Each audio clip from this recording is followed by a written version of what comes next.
ഭാരതത്തിൻ്റെ കാർഷിക പൈതൃകം തേടി ഹരിതഭാരതത്തിൻ്റെ ഈ യാത്ര കാവേരിയുടെ ഇടനെഞ്ചിലൂടെ തുടരുന്നു. കടുത്ത വേനലിനെയും പ്രതിബന്ധങ്ങളെയും എതിരിട്ടുകൊണ്ട് ദ്രാവിഡന്റെ കാർഷിക സംസ്കൃതി നിലനിർത്തുന്ന തമിഴ്നാട്ടിലൂടെ തുടരുന്ന അന്വേഷണം. കാലം പ്രതികൂലമാകുമ്പോഴും ഇടറാതെ പിടിച്ചു നിൽക്കുന്ന മെയ്ക്കരുത്തും മനക്കരുത്തുമുള്ള യഥാർത്ഥ കർഷകന് ഇതാ ഒരു മാതൃക. 4 തവണ കൊണ്ട് 80,000 രൂപയുടെ വൻ നഷ്ടം വന്നിട്ടും തൻ്റെ തീരുമാനത്തിൽ ഉറച്ചുനിന്ന ചെറുപ്പക്കാരനായ ഈ കർഷകൻ തമിഴ്നാട്ടിലാണ്. ഒടുവിൽ കാലം തന്നെ അദ്ദേഹത്തിന് മുന്നിൽ തോറ്റു പിന്മാറി. നിരാശകൾക്കുമേൽ പട്ടുനൂൽ പാകിയ വിജയങ്ങൾ ഒന്നൊന്നായി അദ്ദേഹത്തെ തേടിയെത്തി. ഇത് സെൽവ ത്യാഗരാജൻ. പൊള്ളാച്ചിക്കടുത്ത് വേട്ടേക്കാരൻ പുത്തൂരിലെ സെൽവ ത്യാഗരാജന് പഠിക്കുന്ന കാലത്ത് കമ്പം സ്പോർട്സിലായിരുന്നു. ഊട്ടിയിലെ വൃന്ദാവൻ പബ്ലിക് സ്കൂൾ വിടും മുൻപേ അമേരിക്കയിൽ നിന്നും സ്കോളർഷിപ്പ് കിട്ടി ടെന്നീസ് കോച്ചിങ്ങിനായി കടൽ കടന്നു. അതായിരുന്നു ആദ്യത്തെ വഴിത്തിരിവ്.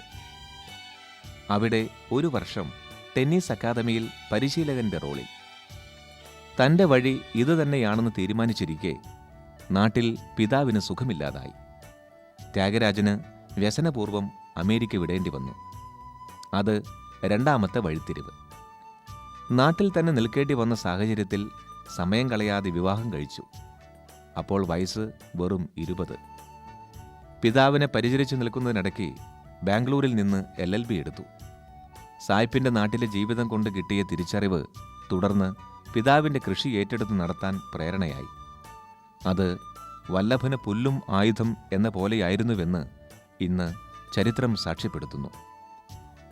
120 ഏക്കർ സ്ഥലത്ത് തെങ്ങും പട്ടുനൂൽ പുഴുവും കൃഷി ഇറക്കുന്ന സെൽവ ത്യാഗരാജൻ തിരുനെൽവേലിയിൽ കൃഷിക്കായി ഒരുക്കിയിട്ടിരിക്കുന്ന 250 ഏക്കർ ഭൂമി വേറെ.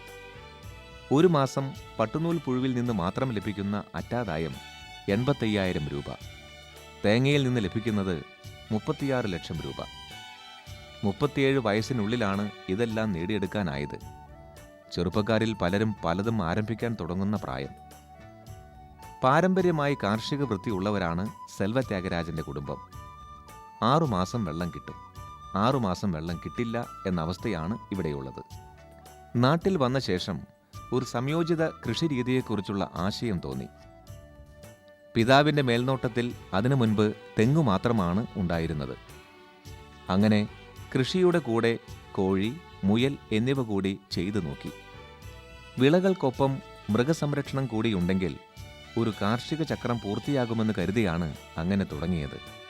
പക്ഷേ അവയൊന്നും പച്ച തൊട്ടില്ല. ഒടുക്കം 2 വർഷങ്ങൾക്ക് മുൻപ് സെറികൾച്ചർ അഥവാ പട്ടുനൂൽ പുഴു കൃഷി ആരംഭിച്ചു.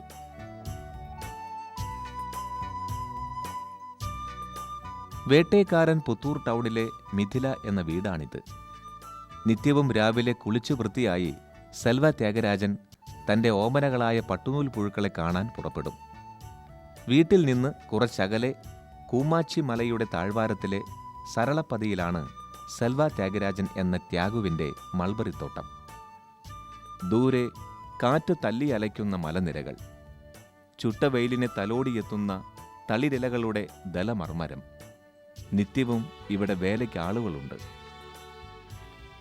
അരിവാളുകളുടെ താളത്തിൽ, ആവേശത്തിൽ മൾബറിച്ചെടികൾ പുഴുക്കളുടെ പ്രാതലും സായങ്കാല ഭക്ഷണവുമായി മാറ്റപ്പെടുന്നു. കൃത്യമായ സമയപദ്ധതി അനുസരിച്ച് വളരുന്നതാണ് ഈ തോട്ടം. ഓരോ ദിവസത്തേക്കും വേണ്ട ഇലകൾ മുറിച്ചടുക്കി പോകുന്നതിനാൽ ക്രമമായി പരിപാലിക്കപ്പെടുന്ന ഹരിതോദ്യാനമാണീ മൾബറിത്തോട്ടം. അതിനോട് ചേർന്ന് കിടക്കുന്ന സ്വന്തം തെങ്ങിൻ തോപ്പിനുള്ളിൽ തന്നെയാണ് പട്ടുനൂൽ പുഴു വളർത്തൽ കേന്ദ്രവും അദ്ദേഹം സ്ഥാപിച്ചിരിക്കുന്നത്. അതിൻ്റെ നിർമ്മിതി തന്നെ ആശ്ചര്യകരം. നാട്ടിൻപുറത്തെ സിനിമാ തിയേറ്ററിനെ ഓർമ്മിപ്പിക്കുന്ന വിധത്തിൽ തെങ്ങുകൾക്കിടയിൽ 30 അടി നീളത്തിലും 12 അടി വീതിയിലുമായി തനിച്ചു നിൽക്കുന്ന ഒരു ഇരുനില മന്ദിരം. ഈ കെട്ടിടത്തിൻ്റെ ഭിത്തികളെ മുഴുവൻ ഒരു നൈലോൺ വല കൊണ്ട് പൊതിഞ്ഞ് സംരക്ഷിച്ചിരിക്കുന്നു. പുറമേ നിന്ന് പുഴുക്കളെ തിന്നാനായി ഉള്ളിൽ കടക്കാനിടയുള്ള പറവകളെയും രോഗം വിതയ്ക്കാൻ സാധ്യതയുള്ള ക്ഷുദ്രജീവികളെയും പ്രതിരോധിക്കുന്നതിന് ഈ നൈലോൺ വലയുടെ സംരക്ഷണം ഉത്തമമാണ്. എന്നാൽ സുഗമമായ വായുസഞ്ചാരത്തിന് നിർമ്മിച്ചിട്ടുള്ള വെന്റിലേഷനുകൾക്ക് ഇവ തടസ്സമാകുകയുമില്ല. പുഴുക്കൾക്ക് വളരാൻ ഏറ്റവും കൃത്യവും ഉചിതവുമായ സാഹചര്യം ഒരുക്കിക്കൊടുക്കാൻ നന്നായി രൂപകൽപ്പന ചെയ്ത ഈ ഷെഡിന് കഴിയും. ഭയരഹിതമായ അന്തരീക്ഷത്തിൽ കഴിയുമ്പോൾ ഏത് ജീവികളുടെയും മനസ്സും ശരീരവും ശാന്തമായിരിക്കും. അത് മെച്ചപ്പെട്ട വളർച്ചയും ആരോഗ്യവും നൽകും. ഈ ഷെഡിന് മുന്നിലും പിന്നിലും അകത്തേക്ക് പ്രവേശിക്കുന്നതിന് മുൻപ് കൈയും കാലും വൃത്തിയാക്കാൻ വേണ്ട അണുനാശിനി നിറച്ചിരിക്കുന്ന ടാങ്ക്. അക്കാര്യം ത്യാഗുവിന് നിർബന്ധമാണ്. എത്രത്തോളം വൃത്തിയായി കൈകാര്യം ചെയ്യുന്നുവോ പട്ടുനൂൽ പുഴുവിന് അത്രയും രോഗസാധ്യത കുറഞ്ഞിരിക്കും. രോഗങ്ങൾ ആക്രമിക്കാത്ത പുഴുക്കൾ സന്ദേഹമില്ലാതെ വളരുകയും കരുത്തുറ്റ ഇലകൾ തിന്ന് തടിമാടന്മാരായി കൊഴുത്തു മിനുങ്ങുകയും ചെയ്യും. വീട്ടിൽ ഒരു ഉണ്ണി പിറന്നാൽ അതിനെ പാലും നെയ്യും കൊടുത്ത് നാം എങ്ങനെ പരിപാലിക്കുന്നുവോ അതേവിധം തന്നെയാണ് ഒരു പട്ടുനൂൽ കർഷകൻ തൻ്റെ ആശയും പ്രത്യാശയും സമ്പത്തുമായ പുഴുക്കളെ പരിചരിക്കുന്നതും. ഇവിടെയും ഈ കുഞ്ഞുങ്ങളുടെ കയ്യോ കാലോ വളരുന്നതെന്ന് വാത്സല്യനിധിയായ പിതാവ് ആകാംക്ഷാപൂർവ്വം നോക്കിയിരിക്കുന്നു. കൈവെള്ളയിലെടുത്ത് തൊട്ടു തലോടി വേഗം വളരാൻ സ്നേഹപൂർവ്വം നിർബന്ധിക്കുന്നു. ഇതൊരു ആത്മബന്ധമാണ്. കൃഷിയിൽ നിന്ന് മാത്രം ലഭിക്കുന്ന അനിർവചനീയമായ ഹൃദയബന്ധം. പട്ടുനൂൽ പുഴു വളർത്തലിൻ്റെ ആദ്യത്തെ പടി മുട്ട വിരിയിക്കലാണ്. ഒരു ട്രേയിൽ മുട്ടയെല്ലാം നിരത്തി കറുത്ത തുണി കൊണ്ട് മൂടിവെക്കും. അതിനുശേഷം ഇൻകുബേഷൻ ബോക്സിൽ മുട്ട വച്ച് കൃത്യമായ ഊഷ്മാവ് കൊടുത്ത് മുട്ട വിരിയിപ്പിക്കുന്നു. ഈ മുട്ടകളെല്ലാം ഒരേ സമയം വിരിയാൻ പ്രത്യേകം ശ്രദ്ധിക്കണം. എന്നാൽ മാത്രമേ ഒരുമിച്ച് വിളവെടുപ്പ് നടത്താൻ കഴിയുകയുള്ളൂ. മുട്ട വിരിഞ്ഞു വരുന്ന പുഴുക്കൾക്ക് ഹാച്ച് എന്നാണ് പറയുന്നത്. ഹാച്ച് തയ്യാറായി കഴിഞ്ഞാൽ കറുത്ത തുണി മാറ്റി അവയെ സാധാരണ ഊഷ്മാവിൽ വയ്ക്കും. ഇതേസമയം മുട്ടത്തോടിൻ്റെ അവശിഷ്ടങ്ങളിൽ നിന്ന് ഹാച്ചിനെ പൂർണ്ണമായും വേർതിരിക്കാൻ അവയ്ക്കുമേലെ ഒരു നെറ്റ് വിരിച്ച് അതിൽ മൾബറി ഇല അരിഞ്ഞു ചെറുതായി ഇട്ടുകൊടുക്കും. ഇല തിന്നാനായി പുഴു കയറി വരുമ്പോൾ നെറ്റ് സഹിതം പുഴുവിനെ എടുത്തു മാറ്റുന്നു. അപ്പോൾ മുട്ടത്തോടും പുഴുവും രണ്ടും രണ്ടാകുന്നു. ഇലകൾ മുറിക്കാതെ തളിരിലകൾ കൊടുക്കാൻ പാകത്തിൽ പുഴു വളർച്ചയെത്തുന്നതാണ് രണ്ടാം ഘട്ടം. 7 ദിവസമാകണം ഈ രണ്ടാം ഘട്ടത്തിലേക്ക് പുഴു പ്രവേശിക്കാൻ. ഇതിന് ചോക്കി റയറിംഗ് എന്ന് പറയും. ഒരു ചെറിയ ഷെഡിൽ വെച്ച് വേണം ഈ രണ്ടാം ഘട്ടം നടപ്പാക്കാൻ. 3-ാം ഘട്ടം മുതൽ പുഴുക്കളെ വലിയ ഷെഡിലേക്ക് മാറ്റും. അതിന് അഡൽട്ട് റയറിംഗ് ഷെഡ് എന്ന് പറയും. 4-ാം ഘട്ടം പൂർത്തിയാക്കുന്നതുവരെ പുഴുക്കൾക്ക് 20% ഇല മതിയാകും. 5-ാം ഘട്ടം അഥവാ ഫൈനൽ സ്റ്റേജിൽ പുഴുക്കൾ പെട്ടെന്ന് വലുപ്പം വയ്ക്കുകയും ധാരാളമായി ഇല തിന്നാൻ തുടങ്ങുകയും ചെയ്യും. 5-ാം ഘട്ടത്തിലെ 7 ദിവസം കൊണ്ട് പുഴു 80% ഇല വരെ അകത്താക്കും. അതോടെ പുഴുവിൻ്റെ നിറം തൂവെള്ളയിൽ നിന്ന് ഇളം ചന്ദനവർണ്ണത്തിലേക്ക് മാറും. ഇതാണ് വിളവെടുപ്പ് സമയം. നെട്രിക എന്ന പ്ലാസ്റ്റിക് ഉപകരണമാണ് ഇതിനായി ഉപയോഗിക്കുന്നത്. ഇതിലുള്ള ദ്വാരങ്ങളിലൂടെ പുഴു അതിലേക്ക് പ്രവേശിക്കും. പട്ടുനൂലുകൾ കൊണ്ട് ഒരു സുന്ദരൻ വലയുടെ നിർമ്മാണത്തിലാണ് പുഴു ഇപ്പോൾ. അതോടൊപ്പം കർഷകന്റെ ഹൃദയത്തിലും 7 അഴകുള്ള നൂലുകൾ പാകി ഒരു സ്വപ്നത്തിൻ്റെ നെയ്ത്ത് ആരംഭിക്കുന്നു. തൻ്റെ മുഴുവൻ പ്രയത്നത്തിൻ്റെയും മനം കുളിർപ്പിക്കുന്ന പരിണാമത്തിലേക്ക് ഒരേ സമയം പട്ടുനൂൽ പുഴുവും പുറത്ത് കർഷകനും പ്രവേശിക്കുന്നു. സമ്മോഹനമായ ഒരു മുഹൂർത്തമാണിത്. ആകെ 30 ദിവസമാണ് ഈ 5 ഘട്ടങ്ങൾക്കുമായി വേണ്ടിവരുന്നത്. 2 ദിവസം തൊട്ട് 5 ദിവസത്തിനുള്ളിലായി വിളവെടുപ്പ് പൂർത്തിയാക്കണം. ഇല്ലെങ്കിൽ കൊക്കൂൺ മുറിച്ച് പറവകളായി അവ പറന്നു പോകും. ആറ്റുനോറ്റിരുന്ന കർഷകന് കൊക്കൂൺ പറവകളായി മാറിയ വിസ്മയം നിസ്സഹായനായി കണ്ടിരിക്കാനേ കഴിയൂ. അതായത് ഏറ്റവും കൂടുതൽ ശ്രദ്ധ വേണ്ട സമയമാണിത്. മികച്ച പരിചരണവും ജാഗ്രതയും അങ്ങേയറ്റം ആവശ്യമുള്ള കൃഷിയാണ് പട്ടുനൂൽ പുഴു വളർത്തൽ. വൃത്തിയുടെ കാര്യത്തിൽ കടുത്ത ശാഠ്യമുള്ള ത്യാഗു. വൃത്തിയില്ലായ്മയാണ് പുഴുവിനുണ്ടാകുന്ന മിക്ക രോഗങ്ങൾക്കും മോശം വിളവെടുപ്പിനും നിദാനമെന്ന് പറയുന്നു. ഇത് മൾബറി തോട്ടത്തിനും ബാധകമാണ്. കാരണം ഇലകളുടെ ഗുണമേന്മയെയും വലുപ്പത്തെയും ആശ്രയിച്ചാണ് കൊക്കൂണിൻ്റെ ഭാരം നിലനിൽക്കുന്നത്. പുഴുക്കൾ കൊക്കൂണായി പരിണമിക്കുന്ന ഘട്ടത്തിൽ അവയ്ക്ക് ഒരു ഓമനത്വം വരാറുണ്ട്. ഋതുമതിയായ കന്യകയെപ്പോലെ താരുണ്യശോഭയിൽ അവ തിളങ്ങും. പട്ടുനൂലിൻ്റെ മാറ്റ് മേൽത്തരമാകുന്നത് വളർച്ചയുടെ ഈ പടവുകളിലാണ്. ഡബിൾ ഹൈബ്രിഡ് ഇനങ്ങളായ FC1, FC2 എന്നീ ഇനം പട്ടുനൂൽ പുഴുക്കളെയാണ് ഇവിടെ ഉപയോഗിക്കുന്നത്. 30 ദിവസത്തിനുള്ളിൽ പൂർണ്ണ വളർച്ചയെത്തുന്നതാണ് ഇവ. 1000 DFLSൽ നിന്ന് 70% കൊക്കൂൺ ലഭിക്കുമെന്നാണ് ത്യാഗുവിൻ്റെ അനുഭവം. 1 കിലോ കൊക്കൂൺ ഉൽപ്പാദിപ്പിക്കുന്നതിന് 30 രൂപ മുതൽ 45 രൂപ വരെയാണ് മുടക്ക് വരുന്നത്. ഇതിന് ഏഷ്യയിലെ ഏറ്റവും വലിയ കൊക്കൂൺ മാർക്കറ്റായ ബാംഗ്ലൂർ മൈസൂർ റൂട്ടിലെ രാംനഗർ മാർക്കറ്റിൽ 160 രൂപ വരെ ലഭിക്കും. തമിഴ്നാട്ടിൽ വിറ്റാൽ പോലും 130 രൂപ വരെ 1 കിലോയ്ക്ക് ലഭിക്കും.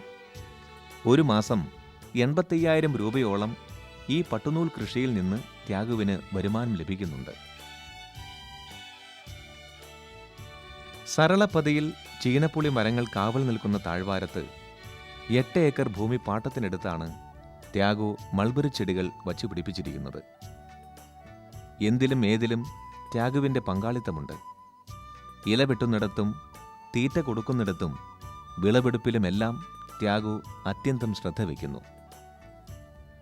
4 ഏക്കർ വീതം വരുന്ന 2 ഭാഗമായി തോട്ടത്തെ തിരിച്ചിരിക്കുകയാണ്. വെള്ളം, വളം, സൂര്യപ്രകാശം എന്നിവയാണ് മൾബറി ചെടിക്ക് ആവശ്യം. ജൈവ കൃഷിയെ സ്നേഹിക്കുന്ന ത്യാഗു മൾബറി തോട്ടത്തിലും രാസവളം പ്രവേശിപ്പിക്കാറില്ല. ഫാം കമ്പോസ്റ്റ്, വെർമി കമ്പോസ്റ്റ് എന്നിവയാണ് ഉപയോഗിച്ചു വരുന്നത്.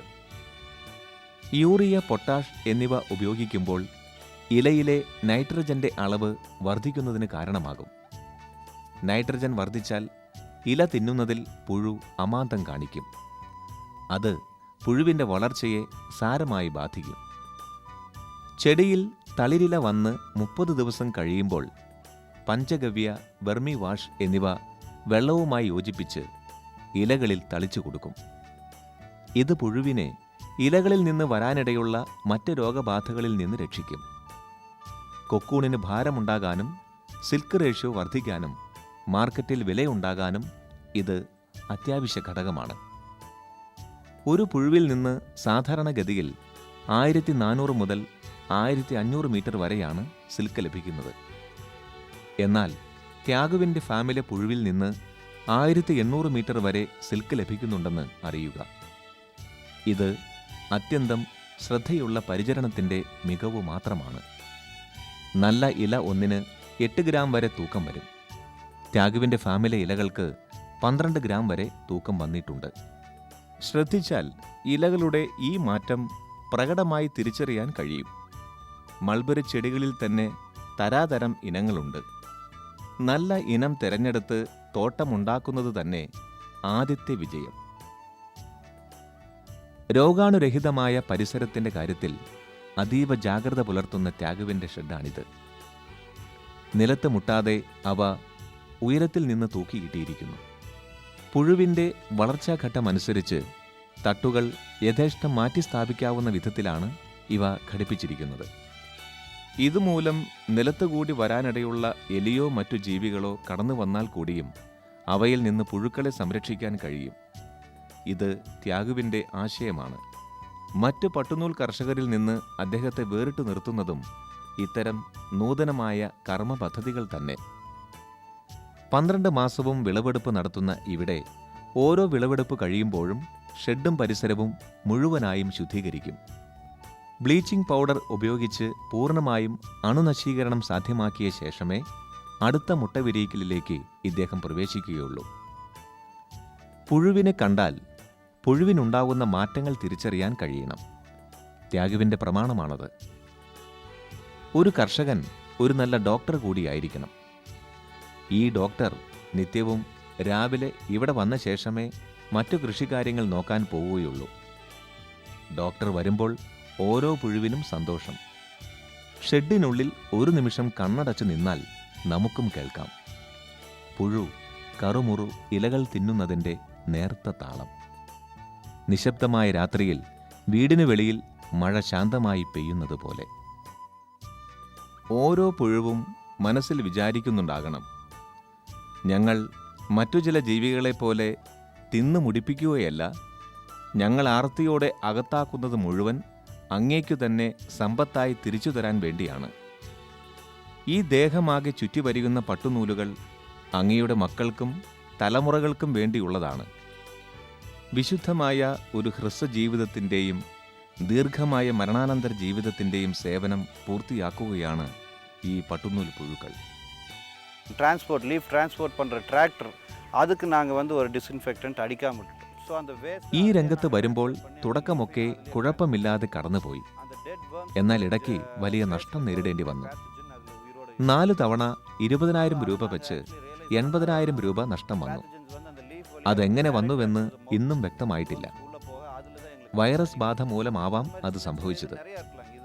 ഇത്തരം രോഗാണുബാധ എവിടെ നിന്നും വരാവുന്നതാണ്. നമുക്ക് കണ്ണുകൊണ്ട് കാണാൻ പറ്റാത്ത ഈ ബാക്ടീരിയ ആക്രമണമാണ് ഏറ്റവും വലിയ വില്ലൻ. ഫ്ലാക്ചറിംഗ്, ഗ്രാസയർ, പെംബ്രെയിൻ, മസ്കാഡിൻ എന്നിവയൊക്കെ പുഴുക്കൾക്ക് വരാവുന്ന വിവിധ രോഗങ്ങളാണ്. നഷ്ടം വന്ന കാലത്ത് ഈ തൊഴിൽ തന്നെ നിർത്തിയാലോ എന്ന് വിചാരിച്ചതാണ്. പക്ഷെ അവയെല്ലാം ത്യാഗു മറികടന്നു. പട്ടുനൂൽ പുഴു കൃഷിയിൽ അത്യാവശ്യം ശ്രദ്ധിക്കേണ്ടത് ഏതാനും കാര്യങ്ങളാണ്. ഷെഡ് വയ്ക്കുന്ന സ്ഥലവും പെരുമാറുന്ന ആളുകളും ശുചിത്വ പരിപാലനത്തിൽ പരമാവധി ശ്രദ്ധിക്കണം.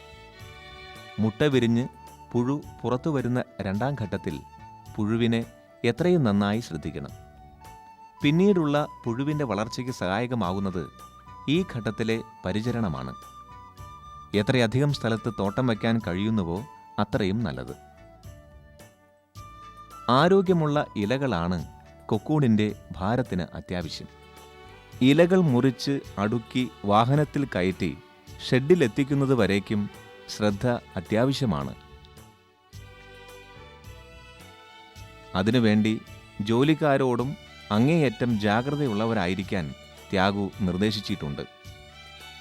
വമ്പിച്ച കൃഷിനാശം വന്നതിന് ശേഷം പ്രത്യേകിച്ചും. സരളപ്പതിയോട് ചേർന്ന് തന്നെയാണ് ത്യാഗുവിൻ്റെ 68 ഏക്കർ തെങ്ങിൻ തോപ്പും. അതിനു നടുവിൽ ഭംഗിയായി പണി കഴിപ്പിച്ചിട്ടുള്ള ഫാം ഹൗസ്. ഏകവിള സമ്പ്രദായത്തിൽ തെങ്ങുമാത്രം കൃഷി ചെയ്യുന്ന ഇദ്ദേഹം അവ തേങ്ങയായിട്ട് മാത്രമാണ് വിൽക്കുന്നത്. നാടൻ ഇനങ്ങളായതിനാൽ അവ ഹൈബ്രീഡുകളുടെ കായ്ഫലം തരുന്നില്ല. എന്നാൽ ഇതര നാടൻ തെങ്ങിൻ തോപ്പുകളെ അപേക്ഷിച്ച് ഇവിടുത്തെ തെങ്ങുകൾ കനത്ത വിളവ് നൽകുന്നുണ്ട്. ഒരു തെങ്ങിൽ നിന്ന് 150 തേങ്ങ മുതൽ 175 തേങ്ങ വരെ ഒരു വർഷം ലഭിക്കും. ആകെ 4.5 ലക്ഷം തേങ്ങയാണ് ഒരു വർഷം ലഭിക്കുന്നത്. ഡ്രിപ്പ് ഇറിഗേഷൻ വഴി ഓരോ തെങ്ങിൻ ചുവട്ടിലും വെള്ളമെത്തിക്കുന്നു.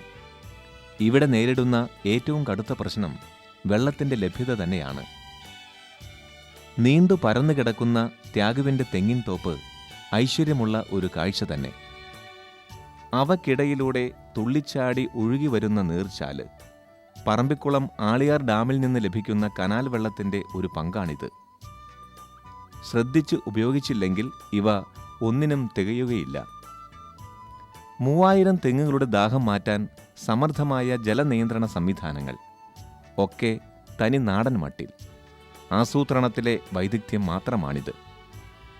ഒറ്റനോട്ടത്തിൽ ഒരു വെറും പയ്യനെന്ന് തോന്നിപ്പിക്കുന്ന ഉത്സാഹിയായ ഈ ചെറുപ്പക്കാരനാണ് ഇവയുടെയെല്ലാം മേൽനോട്ടമെന്ന് വിശ്വസിക്കാൻ പ്രയാസം തോന്നും. എന്നാൽ ഇദ്ദേഹത്തിൻ്റെ ചിന്തകളാവട്ടെ ഒരു തനി നാട്ടിൻ പുറത്തുകാരൻ്റേതുമല്ല. വേട്ടേക്കാരൻ പുത്തൂർ ഗ്രാമപഞ്ചായത്ത് പ്രസിഡന്റാണ് ത്യാഗുവിൻ്റെ ഭാര്യ. സ്ത്രീകളെ പുറത്തേക്ക് കൊണ്ടുവരണമെന്ന തുറന്ന ചിന്താഗതിയോടെ ത്യാഗുവാണ് തെരഞ്ഞെടുപ്പിന് നിൽക്കാൻ ഭാര്യയെ പ്രേരിപ്പിച്ചത്. തമ്മിൽ പരസ്പരം ചർച്ച ചെയ്ത് ഓരോ കാര്യങ്ങളും നടപ്പിലാക്കും. இப்போ என் ஒய்ஃப் ஆக்சுவலாக பார்த்தீங்கன்னா அசிஸ்ட் பண்ணுறது. இப்போ நான் இதை சொல்லிட்டு வரேன். எனக்கு ஒரு மேனேஜர். തെങ്ങിൻ കൃഷിയുടെയും പട്ടുനൂൽ പുഴു കൃഷിയുടെയുമെല്ലാം അക്കൗണ്ട്സും മറ്റു കാര്യങ്ങളും നോക്കി വിലയിരുത്തുന്നതും കാര്യക്ഷമമായി നടപ്പാക്കുന്നതും ത്യാഗുവിൻ്റെ ഭാര്യയാണ്. എല്ലാ കാര്യങ്ങളിലും സ്ത്രീകൾക്ക് കൂടി പങ്കാളിത്തം ഉണ്ടാകണമെന്നാണ് താൽപ്പര്യം. അവർ അടുക്കളയിൽ ഒതുങ്ങേണ്ടവരല്ല. അവരുടെ ക്രിയാശേഷി സമൂഹത്തിന് കൂടി ഉതകേണ്ടതാണ്. ഭാവി കാര്യങ്ങൾ വിലയിരുത്തുന്നതിലും സെൽവ ത്യാഗരാജൻ സൂക്ഷ്മ ബുദ്ധി പ്രകടമാക്കുന്നു. ഇപ്പോൾ ചെയ്തുകൊണ്ടിരിക്കുന്നതെല്ലാം വെള്ളം നിറയെ ആവശ്യമുള്ള കൃഷികളാണ്. തമിഴ്നാട്ടിലാണെങ്കിൽ ഏറ്റവും ദൗർലഭ്യമുള്ളത് വെള്ളത്തിനും. അതിനാൽ ഇനി വരുന്ന കാലം വെള്ളം അധികം ആവശ്യമില്ലാത്ത കൃഷി ചെയ്യാനാണ് ആഗ്രഹിക്കുന്നത്. അത്തരം ഹ്രസ്വവിളയ്ക്ക് വേണ്ടിയുള്ള അന്വേഷണവും നടപ്പാക്കലുമാണ് അടുത്ത ഘട്ടം. പട്ടുനൂൽ സ്പിന്നിംഗ് യൂണിറ്റാണ് ഇദ്ദേഹത്തിൻ്റെ മറ്റൊരു സ്വപ്നം. ഇന്ത്യയെ പട്ടുടുപ്പിക്കാൻ നാളെ ഇവിടെ നിന്ന് പട്ടുനൂൽ പാവുകൾ പുറപ്പെടും. വിവിധ വർണ്ണങ്ങൾ ചൂടി അവ കിടയറ്റ വസ്ത്രങ്ങളായി വിപണി കൈയടക്കും. സ്വപ്നങ്ങളെ കയ്യെത്തിപ്പിടിക്കുന്നതിൽ ഒരു പ്രത്യേക വൈദഗ്ധ്യം ത്യാഗുവിനുണ്ട്. പല നിലകളിൽ നിന്ന് വരുമാനമുണ്ടാക്കണമെന്ന് ആഗ്രഹിക്കുന്നതിനാൽ ഈ ചെറുപ്പക്കാരൻ ഇനി മിശ്രവിള കൃഷിരീതിയെക്കുറിച്ചും ചിന്തിക്കുന്നുണ്ട്. വിപണിയിൽ ഏതെങ്കിലും ഒരു വിളയ്ക്കുണ്ടാവുന്ന നഷ്ടം മറ്റൊന്നിലൂടെ നികത്താനാവുമെന്ന കണക്കുകൂട്ടലാണിത്. ഏതു വലിയ ഭൂവുടമയും കൃഷിക്കാരനും വിപണിയുടെ സ്ഥിരതയെ ഭയപ്പെടുന്നു. നിലനിൽപ്പിനായി പുതിയ തന്ത്രങ്ങൾ മത്സരബുദ്ധിയോടെ ആവിഷ്കരിക്കുകയാണ് കൃഷിക്ക് പുറമെ പ്രാണനായി കാളയോട്ടത്തെ കൊണ്ട് നടക്കുന്ന സെൽവ ത്യാഗരാജൻ. കാളയോട്ടത്തിൽ 30 പവൻ സ്വർണം സമ്മാനമായി കിട്ടിയിട്ടുള്ള ത്യാഗുവിന് കുസൃതിച്ചിരി. തൻ്റെ ഉള്ളിലെ പഴയ സ്പോർട്സ്മാൻ സ്പിരിറ്റിനെ അത്ര വേഗമൊന്നും തോൽപ്പിക്കാൻ കഴിയില്ലെന്ന മട്ടിൽ. കാലുകൾക്ക് നീളം കുറഞ്ഞ് ഉടൽ വ്യത്യാസമുള്ള ഈ ആടുകളും ത്യാഗുവിൻ്റെ ഓമനകളാണ്. മരങ്ങളെയും മണ്ണിനെയും പക്ഷിമൃഗാദികളെയും സ്നേഹിക്കുന്ന ഒരു വലിയ മനസ്സാണ് ഇദ്ദേഹത്തിൻ്റേത്. ആടുമാടുകളും മാമരങ്ങളും ഒരു ജൈവ കർഷകന് മാറ്റി നിർത്താൻ പറ്റുന്നതല്ലല്ലോ. വൈവിധ്യത്തിലെ ഈ സൗന്ദര്യമാണ് ഇതുവരെ ത്യാഗുവിൻ്റെ ഫാമിൽ കാണാൻ കഴിഞ്ഞതും. സാമ്പ്രദായിക തമിഴ് കുടുംബങ്ങളുടെ ചിട്ടവട്ടങ്ങളില്ലാത്ത മിഥിലയിൽ നിന്ന് യാത്ര പറയുമ്പോൾ നേരം ഇരുട്ടിയിരുന്നു. നേരത്തും കാലത്തും ഓരോന്നും ചെയ്ത് വിജയിപ്പിക്കുന്ന ഒരു ഭാരതശ്രീയെ കണ്ടെത്തിയ സംതൃപ്തിയാണ് ഹരിതഭാരതത്തിന്.